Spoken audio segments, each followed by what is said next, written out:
Welcome to Intuitive Seek. My name is Mary Treen, and every week I aim to bring you a grounded approach to all things intuition.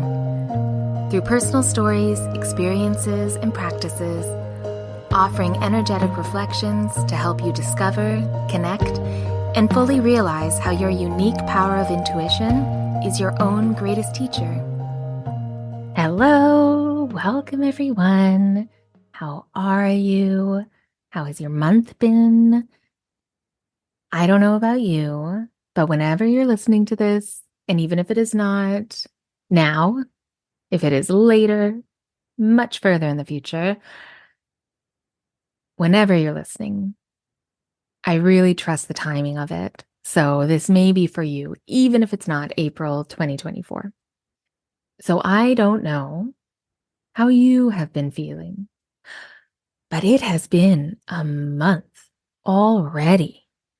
Changes after changes after changes. And sure, there is a lot of astrological weather from what I'm hearing and seeing, but I'm not going to speak to any of that because let's talk about our own narrative. Let's talk about what we may be feeling collectively, but in our own way. And yes, I am the only one talking, but I feel like you understand what I mean. So, have you been experiencing so much change? I have been really tasked this month to let go, surrender. I mean, that was part of the energy impressions of April was stretching where we need to stretch. And part of the stretching for me has been stretching into surrender, stretching myself more into trust. And you know, I love connecting and talking about and understanding and helping with the energy of trust. But that doesn't mean that I am perfect at it. No, that's why I enjoy supporting so many lovely people through figuring it out for themselves because I know how life-changing it is when you connect to it. And I know that it is a lifetime of learning new levels, new ways of trusting ourselves.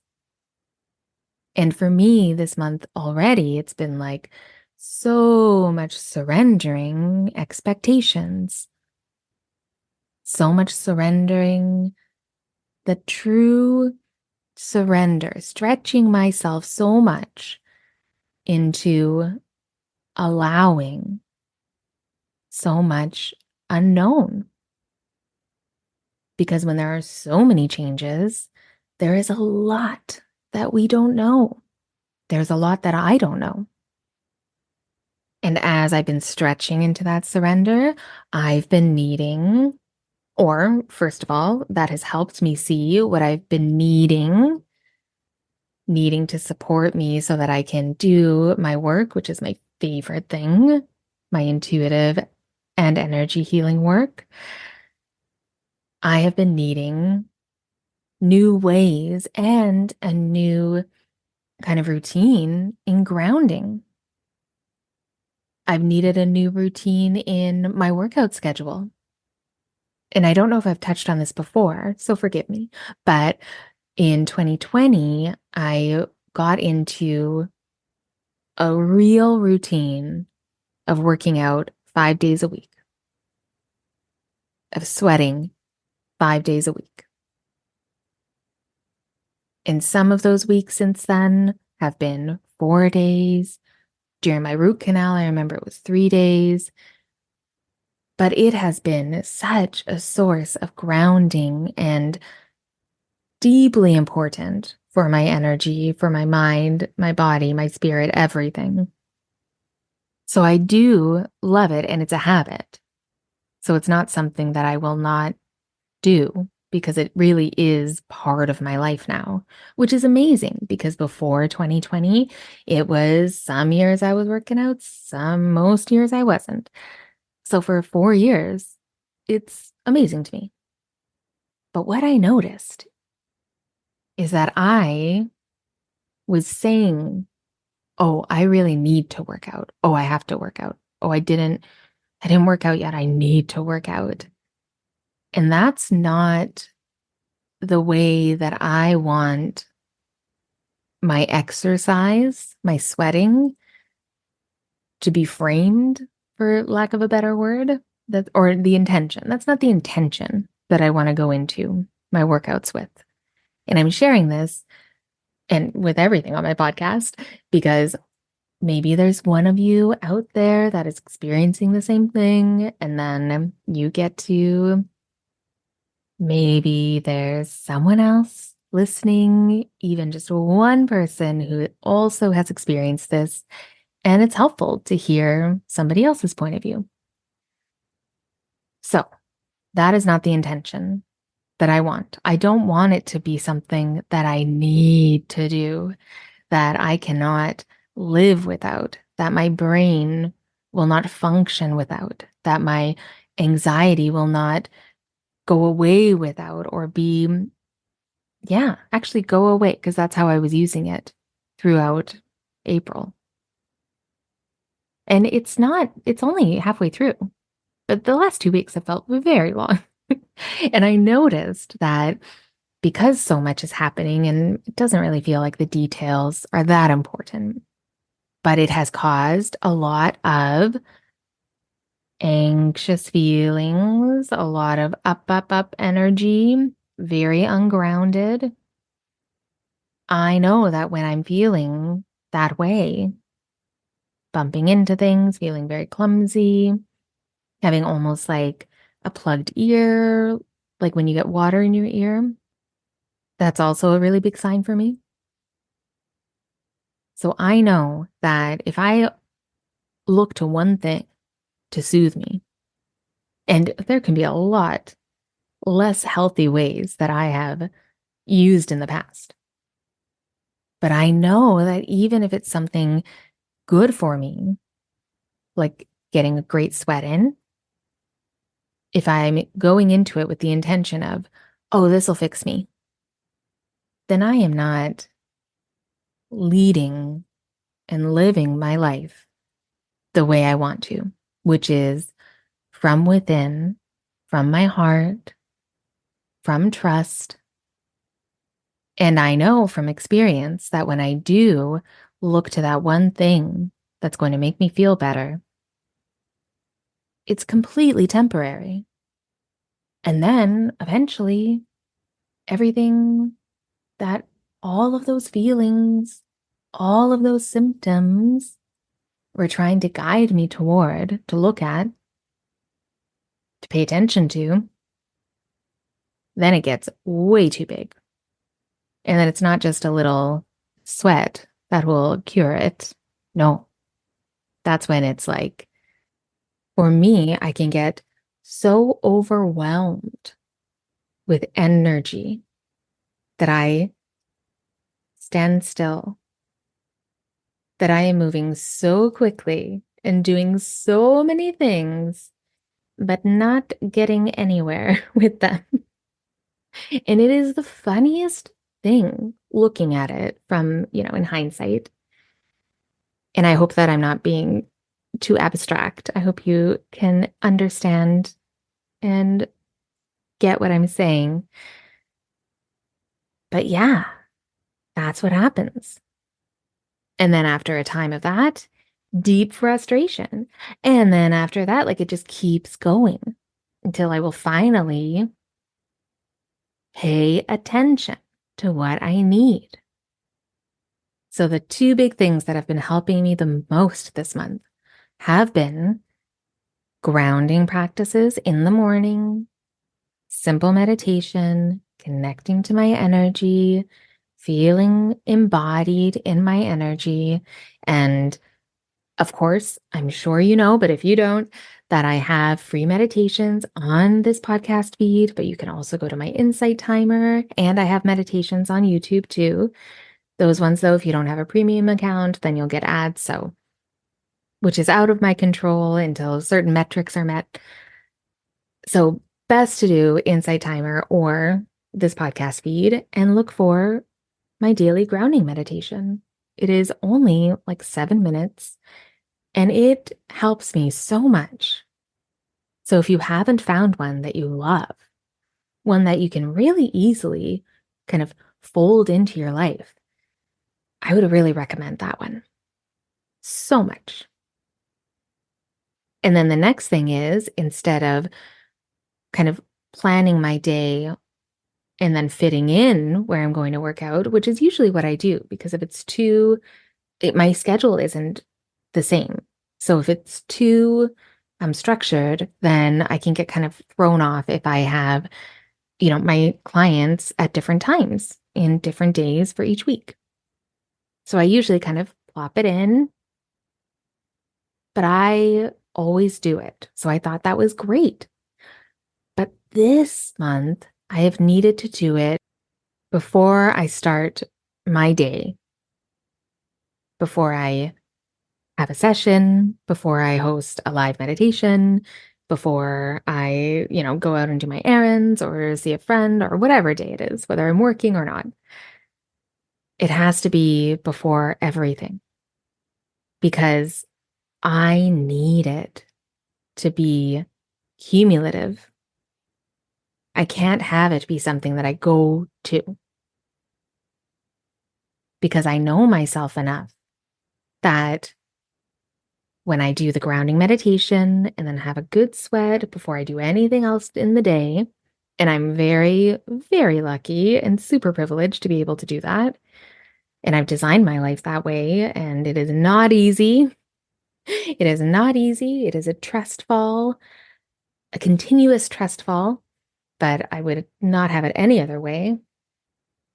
But when I design my days like that, then I really have the space and the clarity and the soothed nervous system to know when I need attention, to know when I'm feeling fear and doubt and overwhelm and frustration.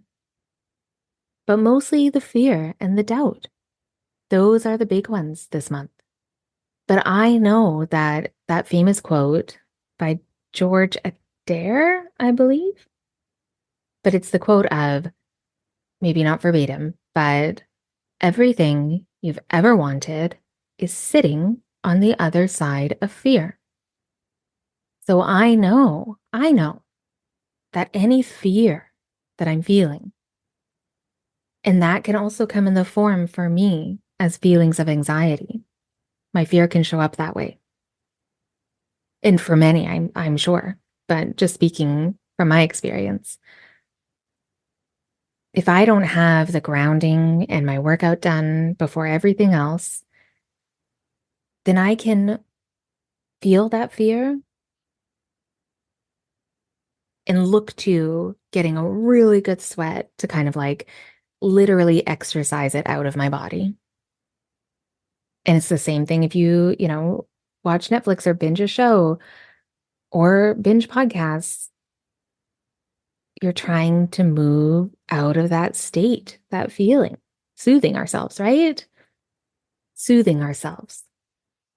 But the fear is a signal and not just you need some attention and some care, which is, of course, yes, always, but it is a piece of the path. It's that threshold before the door that will lead you to where you want to go. It's the thing, the barrier. But it's not really a barrier. It's a sign. It's a sign of what you really want. And I have felt and experienced and seen over and over again that when we want something that we are afraid of, that causes fear, that's the thing that is meant for us. That's the thing on our path. on the true path of our purpose. To remember to pay attention to when you're feeling afraid, when something is scary, when something that you're inspired by or want to do, something simple in the grand scheme, but causes so much fear. And maybe that's fear in your body that you're mistaking for your intuition. But your fear is working with your intuition. It's not covering it up. It's guiding you towards it if you pay enough attention to it.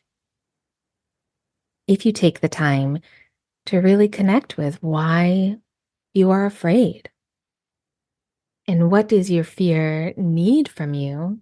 Usually it's an action. And need, meaning like, what is it telling you not to do, is usually what you need to do. And this is specifically like in your life, not where our fear is helping us and it's like a survival thing. No, no, no. This is that fear that is getting in our way. So it's really connecting to what is your fear need so that it turns into courage. So that added layer of courage creates movement. So you can move out of that frozen fear. And another way to look at this is looking at your nervous system. When we're in that fight or flight or freeze or fawn, when you're in that heightened nervous system, meaning you're in your fear, you feel super anxious, you feel frozen, you are just like completely in survival mode. There are many ways to describe it, but I feel like you know what I'm talking about. How can you start to feel more calm and soothed in your nervous system? And that is actually one of my favorite things of doing energy work, and one of the reasons that I really fell in love with it is it not only helped my clients get into that parasympathetic nervous system, which is the opposite of fight or flight, but while I'm facilitating, I am also in parasympathetic state for my nervous system. I have all of the, like, if you look in Google, these are the traits. That is exactly how I'm feeling while I'm facilitating. And I know my clients feel that too. And it is the place where we repair and rest and where we feel ourselves and our own energy. They call it the like rest and digest mode because it's when our body and all of the systems are working in the way that they're meant to. And that's the physicality of energy healing.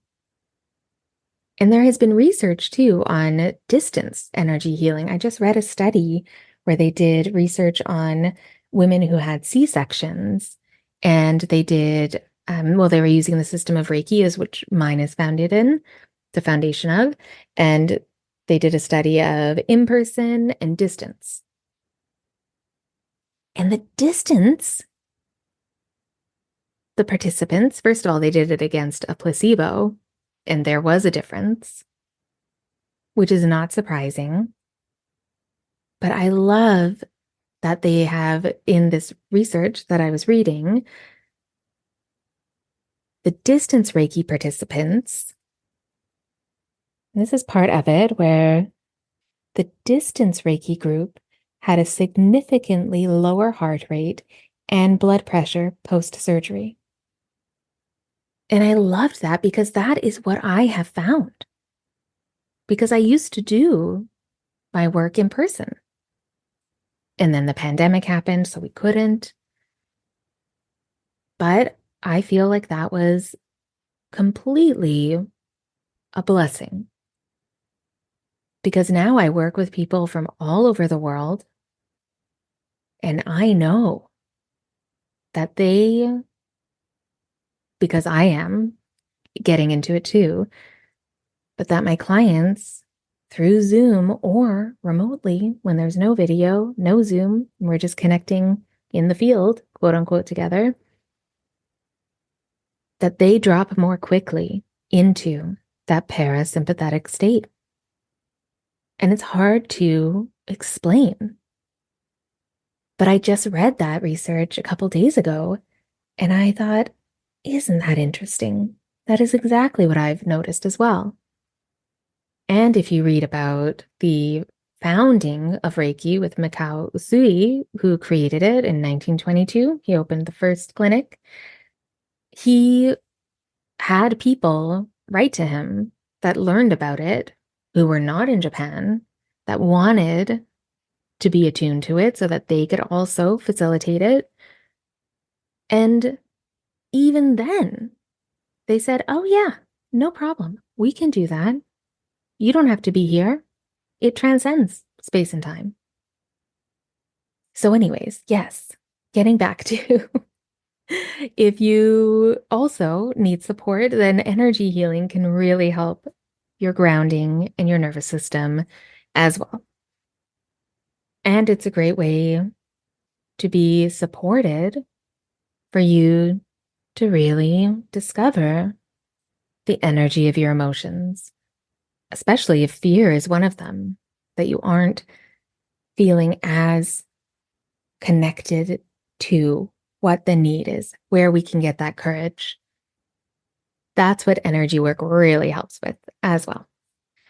So, anyways, getting back to April, here we are. I hope it has been a little bit smoother for you. But if it hasn't been, you are not alone. Oh my goodness, you are not alone. There are just so many people that I've been connecting with that have said that it has not been easy.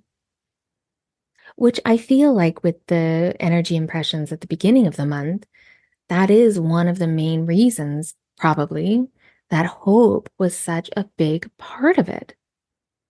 Finding that hope within, remembering where you carry it so you can really anchor into it.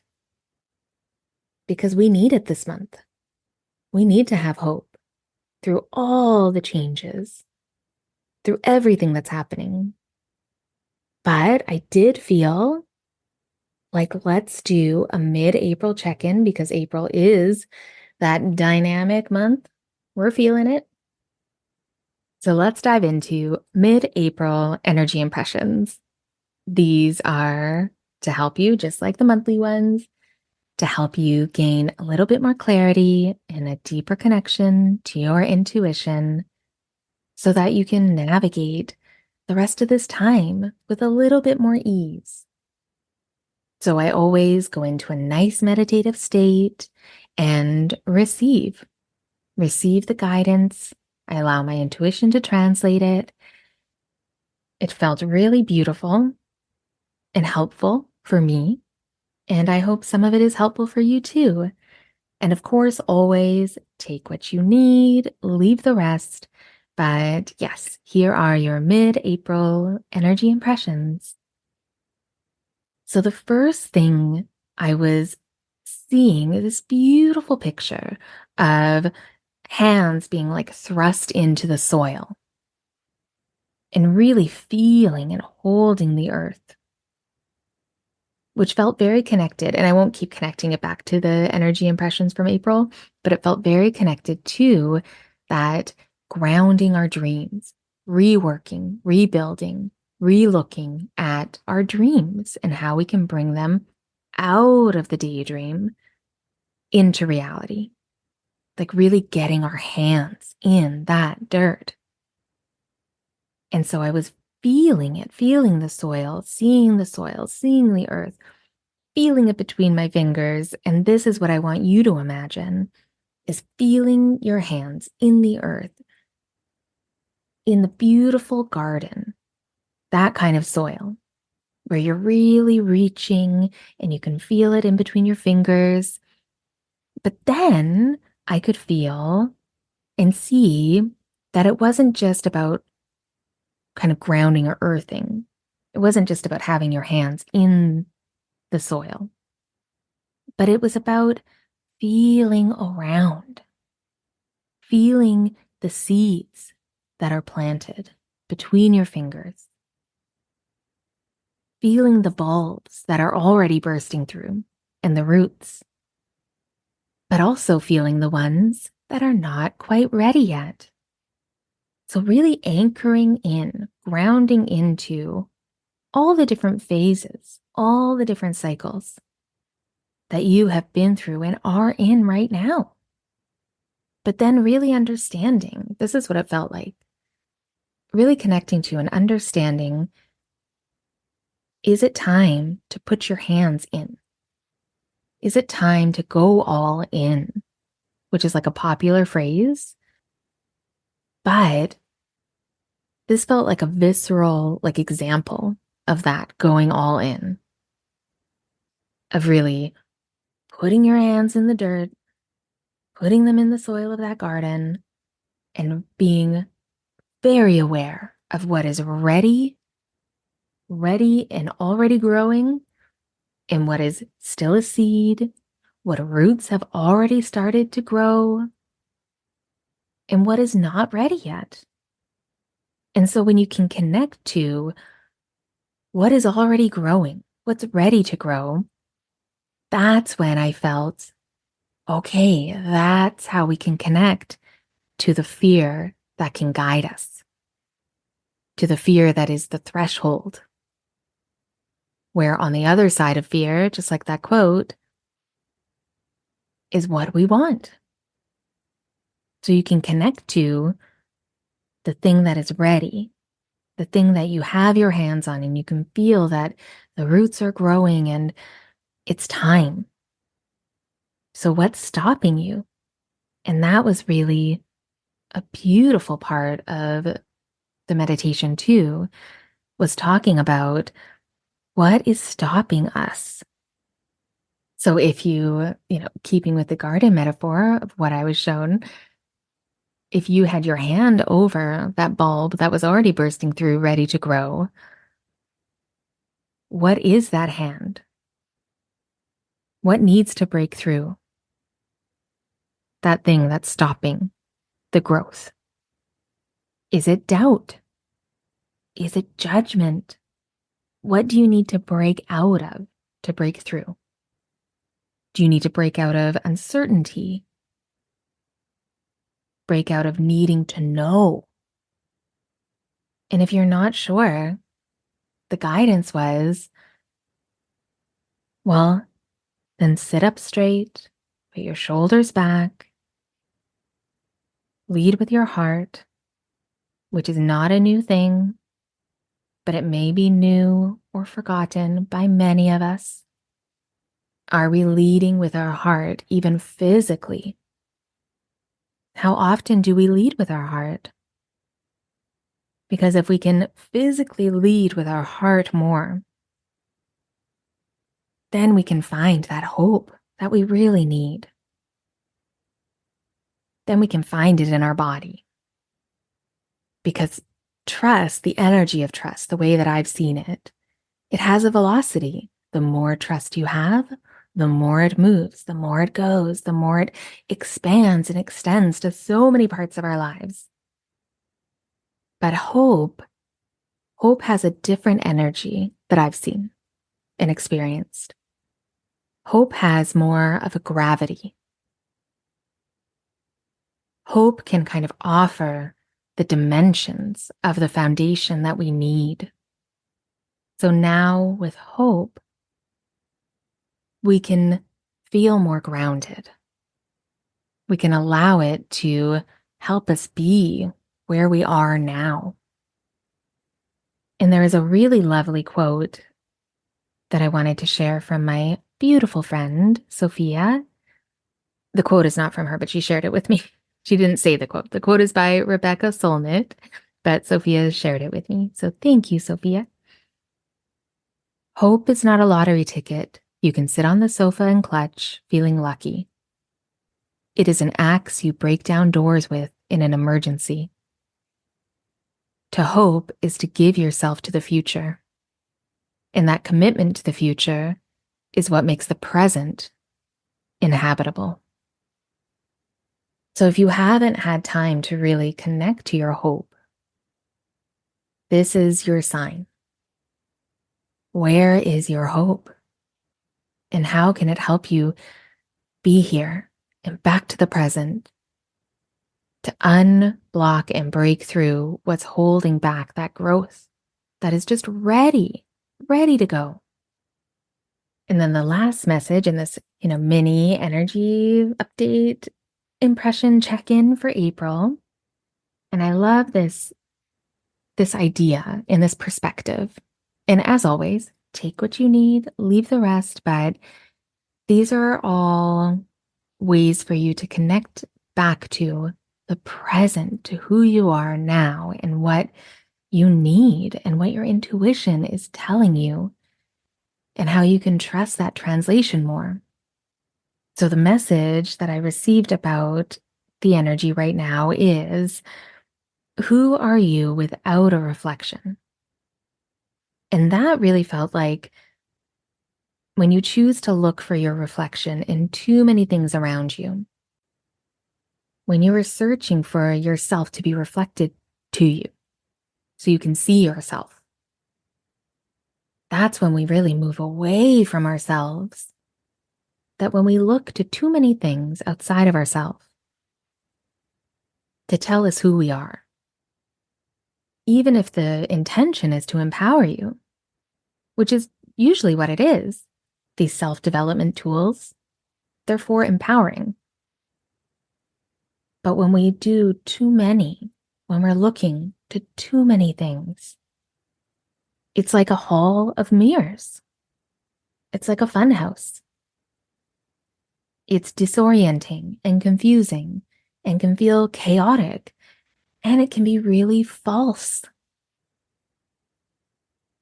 So if that has been you, if you have been looking to too many things for certainty in yourself, not even about the future, but about yourself, looking for permission and a reflection of who you really are, you know what you need. You need to remember to look inward, to see why you're afraid, to trust that you already know. And if you're not sure, get into the grounding practice. It is so important. So important. Because remember, everything is made of energy. So we'll finish this energy impression update with a little grounding reminder. So grounding our energy really helps us, right? It helps us feel clear in our minds and calm in our bodies. What I talked about our nervous systems. And when we feel that calm out of that survival mode, that's when we can make decisions and choices and respond to the reality of the present moment. We're not responding from the past. We're in the present. And if we don't pay attention to grounding our energy and calming our nervous system, then when we get jolted or whipped up from a really stressful, awful, intense experience, and sometimes they're not bad, sometimes they're just super activating to our system. That stressful experience, that whipped up energy hits our nervous system and our energy like a bolt of lightning. And it really impacts our well-being, but our whole being, our mind and our body and our spirit. Our whole being bears the brunt of that energy. And that's when we react in ways we don't want, or we find ourselves having like a lot of health issues because we're not creating space for all that energy to move through us And then that's burnt out. That's when we get burnt out.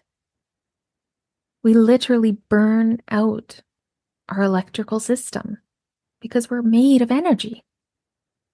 So this month, especially now, mid-month, toward the end, but really for the whole year, how can you create more space for all of the energy of everything you're experiencing and all the changes and unknown?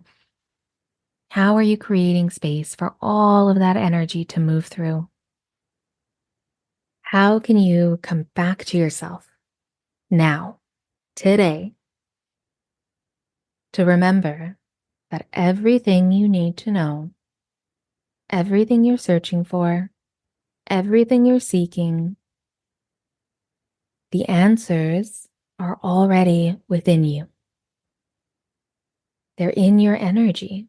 They're in your energy field. They're in your body. They're in you.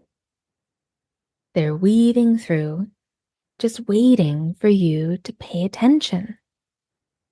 So I hope that, the short mid-month energy impressions, I hope those were helpful to you. And I hope they reminded you of something that you needed to remember.